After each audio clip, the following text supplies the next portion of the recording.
আজকে আমার সাথে যিনি রয়েছেন তিনি দ্রুত বীর্যপাতের সমস্যায় ভুগছিলেন এবং তিনি চিকিৎসার পূর্বে কেমন ছিলেন এবং চিকিৎসার পর তিনি কেমন আছেন সে বিষয়টা আজকে ওনার মুখ থেকে শুনবো।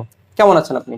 আসসালামু আলাইকুম। ওয়ালাইকুম আলহামদুলিল্লাহ ভালো আছি স্যার। আলহামদুলিল্লাহ। জি, আপনি তো মূলত দ্রুত বীর্যপাতের জি জি সমস্যা জি নিয়ে জি এসেছিলেন জি স্যার। এবং আপনি যখন এখানে এসেছিলেন চিকিৎসার পূর্বে তখন কেমন সময় পেতেন?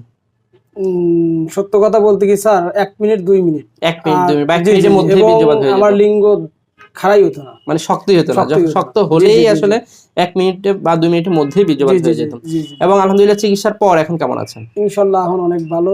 এখন কেমন সময় পাচ্ছেন? এখন প্রথমেই 10-15 মিনিট এবং পরের দাবার আমার স্ত্রী বলা সম্ভব না।